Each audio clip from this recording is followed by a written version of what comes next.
नमस्कार दोस्तों, मैं हूं अर्जुन डाका। आज अपन शुरू करते हैं अध्याय नंबर 3। सॉरी, ये अध्याय नंबर 2 लिख दिया। अध्याय नंबर 3, मानव विकास।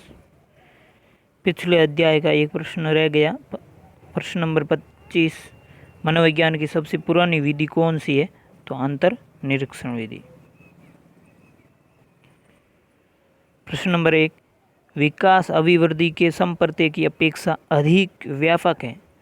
इसका अवलोकन, मूल्यांकन कुछ सीमा तक तीन रूपों शरीर रचना, शरीर क्रिया विज्ञान एवं व्यवहारात्मक में मापन किया जा सकता है। व्यवहारात्मक संकेत ही विकास के सर्वाधिक व्यापक परिचायक होते हैं। परिभाषा है गैसेल की। प्रश्न नंबर 2, विकास अपेक्षाकृत अभिवृद्धि होने तक सीमित नहीं होता, अपितु ऐसे प्रगतिशील परिवर्तनों में निहित हैं जो परिपक्वता के लक्ष्य की ओर व्यवस्थित रूप से उन्मुख होते हैं। परिभाषा है ईबी हरलॉक। प्रश्न नंबर 3, विकास का अभिप्राय परिपक्वता तथा कार्यपरक सुधार की वह प्रक्रिया है जो संरचना एवं स्वरूप में हो रहे गुणात्मक तथा परिमाणात्मक परिवर्तनों के फलस्वरूप होती है। विकास अभिवृद्धि की अपेक्षा गुणात्मक परिवर्तन का विशिष्ट द्योतक है। निम्न परिभाषा है अल्बर्ट सोर्सेन।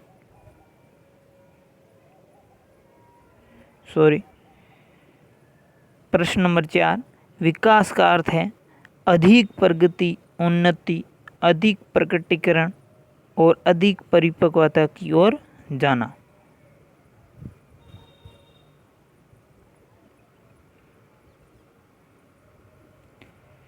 प्रश्न नंबर 5,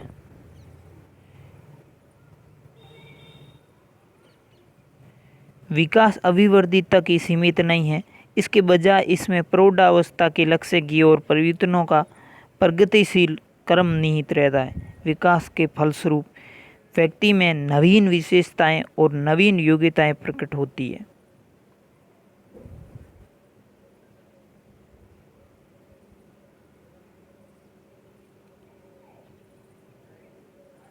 निम्न परिभाषा है विकास की। प्रश्न नंबर 6, प्रथम 3 वर्षों में बालक के विकास की प्रक्रिया रिक्त स्थान होती है तो बहुत तीव्र होती है। प्रथम 3 वर्षों में बालक के विकास की प्रक्रिया बहुत तीव्र होती है। प्रश्न नंबर 7, विकास प्रक्रियाओं की निरंतरता का सिद्धांत केवल इस तथ्य पर बल देता है कि व्यक्ति में कोई आकस्मिक परिवर्तन नहीं होता। परिभाषा है स्किनर। प्रश्न नंबर 8, सिरोद्मुखी सिद्धांत को और किस नाम से जाना जाता है? तो अपाद्य या सिर से पांव की ओर सिद्धांत। शिशु पहले संपूर्ण शरीर तथा बाद में किसी विशेष भाग को, अंगुलियों को काम लेता है। इस सिद्धांत को किस नाम से जाना जाता है? तो भीतर से बाहर की ओर। प्रश्न नंबर 10, विकास हमेशा रिक्त स्थान चलता है सामान्य से विशेष की ओर। विकास हमेशा सामान्य से विशेष की ओर चलता है। प्रश्न नंबर 11, बालक का भाषा विकास उसके किस क्रिया से शुरू होता है? तो क्रदन क्रिया, रोने से शुरू होता है। प्रश्न नंबर 12, विकास की भविष्यवाणी की जा सकती है, कथन है? तो कथन सत्य है। विकास की भविष्यवाणी की जा सकती है।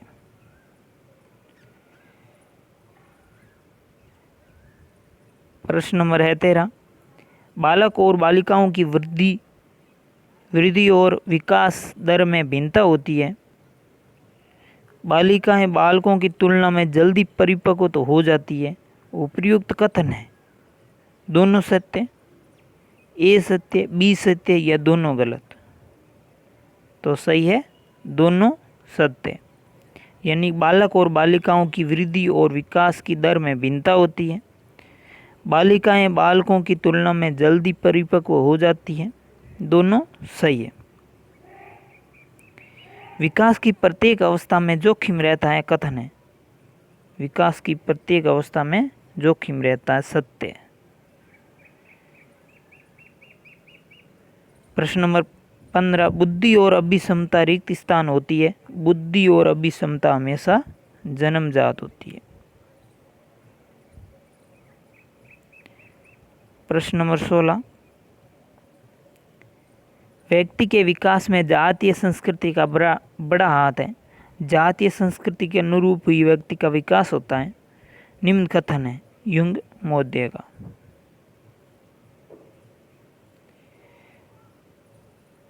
प्रश्न नंबर 17, वंशानुक्रम एवं वातावरण दोनों एक दूसरे के होते हैं, तो एक दूसरे के पूरक होते हैं।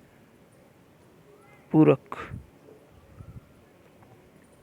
प्रश्न नंबर 18, विकास वातावरण एवं वंशानुक्रम का रिक्त स्थान परिणाम है, तो विकास वातावरण और वंशानुक्रम का गुणात्मक परिणाम है। प्रश्न नंबर 19, विकास क्रम के सर्वाधिक प्रचलित नियम कौन कौन से हैं?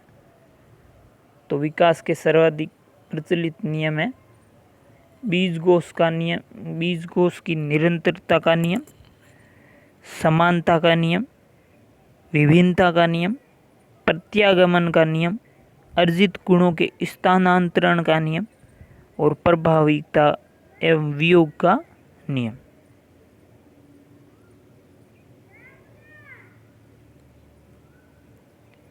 प्रश्न नंबर 20,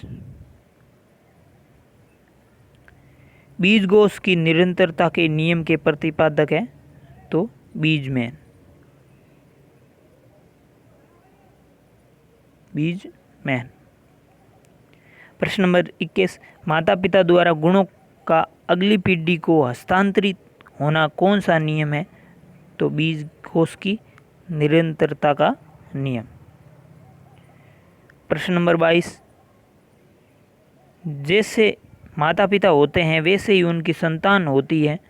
संतान की शारीरिक तथा मानसिक योग्यता उसके माता पिता से मिलती जुलती है। कौन सा नियम कहलाता है?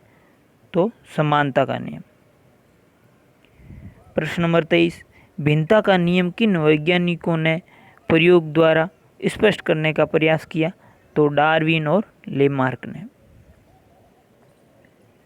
प्रश्न नंबर 24, अपने माता पिता के विशिष्ट गुणों के बजाय सामान्य गुणों को ग्रहण करना वंशानुक्रम का कौन सा नियम है?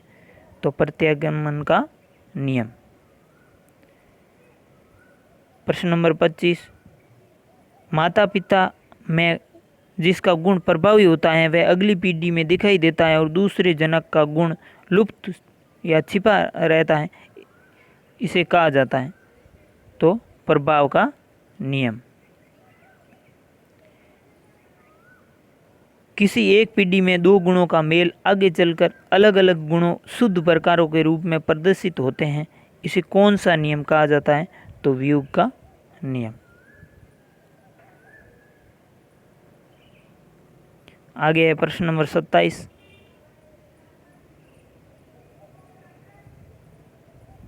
प्रतिष्ठित और गुणवान माता पिता की संतान प्रतिष्ठित तथा चरित्रहीन माता पिता की संतान चरित्रहीन होगी, कथन है विनसिप का।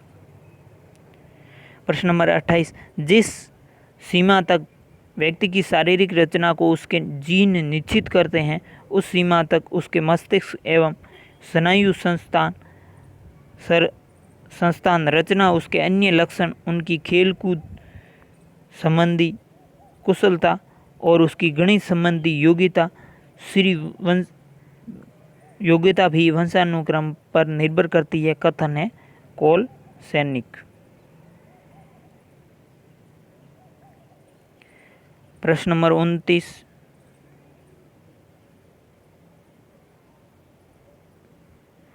जो जापानी और यहूदी अमेरिका में अनेक पीढ़ियों से निवास कर रहे हैं उनकी लंबाई किस कारण बढ़ गई है? तो भौगोलिक वातावरण के कारण। भौगोलिक वातावरण के कारण।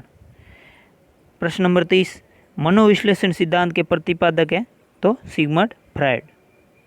प्रश्न नंबर 31, मनो सामाजिक सिद्धांत के प्रतिपादक कौन है? तो एरिक इरिक्सन। प्रश्न नंबर 32, मनोसामाजिक सिद्धांत मानव विकास की किस अवस्थाओं का वर्णन या उल्लेख करता है? तो जन्म से लेकर प्रौढ़ावस्था तक। मनोसामाजिक विकास का सिद्धांत किन अवस्थाओं का उल्लेख या वर्णन करता है? तो जन्म से लेकर प्रौढ़ावस्था तक। फ्रायड ने मन के कितने स्तर बताए हैं? तो फ्रायड ने मन के 3 स्तर बताए हैं, चेतन मन, पूर्व चेतन यानी प्राग चेतन या अर्ध चेतन मन, और तीसरा है चेतन मन। प्रश्न नंबर 34, मूल प्रवृत्तियाँ कितने प्रकार की होती हैं? तो मूल प्रवृत्तियाँ 2 प्रकार की होती हैं, जन्मजात मूल प्रवृत्ति और मृत्यु मूल प्रवृत्ति। आगे है प्रश्न नंबर 35,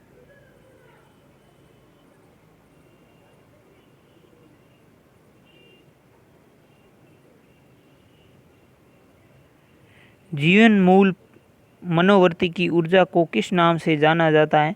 तो लिबिडो ऊर्जा।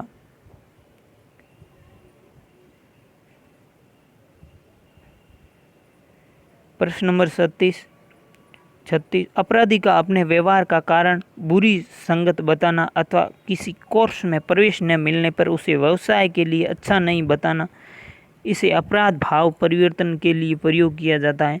निम्न कथन किस रक्षात्मक युक्ति का है? तो तर्क संगतिकरण। प्रश्न नंबर 37, अवांछनीय या अस्वीकार्य कार्य विचारों भावों यादों को अचेतन मन में धकेल देना रक्षात्मक युक्ति है? तो दमन कर देना। कष्टपूर्ण या भय पैदा करने वाली बातें होती हैं जिसको दमन कर दिया जाता है, दमित कर दिया जाता है। प्रश्न नंबर 38, सावेगिक प्रतिक्रियाओं को एक व्यक्ति या परिस्थिति से दूसरे स्थान पर प्रतिस्थापन कर देना कहलाता है प्रतिस्थापन।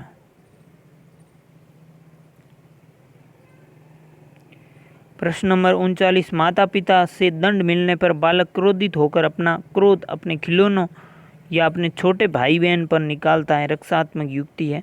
तो प्रतिस्थापन। प्रश्न नंबर 40, व्यक्ति अपनी गलतियों से उत्पन्न चिंता को बाहरी वातावरण या संसार पर प्रक्षेपित कर देता है, रक्षात्मक युक्ति है? प्रक्षेपण। प्रश्न नंबर 41, अन्य व्यक्ति के व्यवहार को स्वयं के व्यवहार की तरह अपनाना, जैसे माता पिता के मूल्यों को बालक द्वारा स्वयं के मूल्यों के रूप में करना कहलाता है? तो अंतर्वेशन। ध्यान रखना दोस्तों, अंतर्वेशन ये नया शब्द है।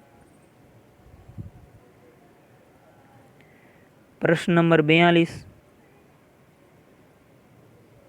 अपनी भावनाओं या व्यवहार के बिल्कुल विपरीत प्रतिक्रिया विकसित करना, जैसे घृणा के स्थान पर प्रेम करना, रक्षात्मक युक्ति है? तो प्रतिक्रिया निर्माण युक्ति।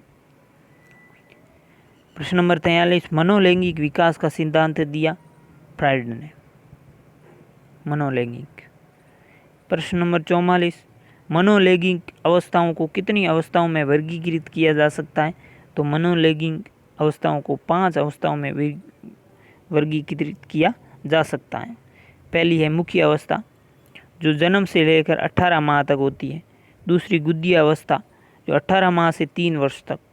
तीसरी उत्तर लैंगिक या लैंगिक अवस्था, 3 वर्ष से 5 वर्ष तक। चौथी है सुप्तावस्था, 5 वर्ष से यौन अवस्था तक। चौथी सुप्तावस्था। 5वीं है जननांगीय अवस्था, किशोर अवस्था वाली। प्रश्न नंबर 45, बालक का अपनी माँ से लगाव कौन सा होता है? कौन सी ग्रंथि होती है इसमें? तो ओडिपस ग्रंथि होती है। प्रश्न नंबर 46, बालिका का अपने पिता से लगाव या प्रेम कौन सी ग्रंथि विकसित होती है? तो इलेक्ट्रा ग्रंथि। बालकों में ओडिपस ग्रंथि और बालिका में इलेक्ट्रा ग्रंथि।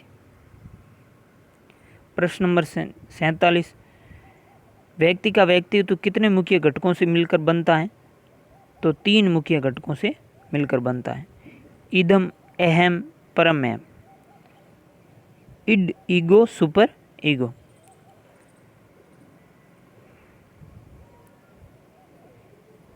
इरिक्सन ने मनोसामाजिक विकास की कितनी अवस्थाएं बताई हैं?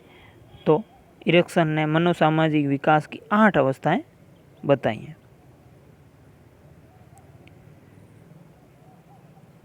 8 अवस्थाएं निम्न है। पहली है विकास बनाम अविकास की अवस्था, इसमें जन्म से 18 महीने तक होती है। दूसरी आत्मनिर्भरता बनाम शंका व लज्जा, 18 माह से 3 वर्ष। तीसरी है पहल बनाम अपराध भाव, 3 वर्ष से 5 वर्ष तक की अवस्था। नंबर 4 उद्यमिता बनाम हीन भावना, 6 वर्ष से 12 वर्ष। प्रश्न नंबर 5 नंबर अवस्था है तादात्म्यता बनाम भ्रांति, 12 वर्ष से 18 वर्ष। 6 नंबर अवस्था है घनिष्ठता बनाम एकाकीपन, 18 वर्ष से 35 वर्ष। 7 है सृजनात्मकता एवं उत्पादकता बनाम ठहराव, 35 से 65 वर्ष। और 8 व अंतिम अवस्था है संपूर्णता बनाम हताशा, 65 से ऊपर की अवस्था। धन्यवाद।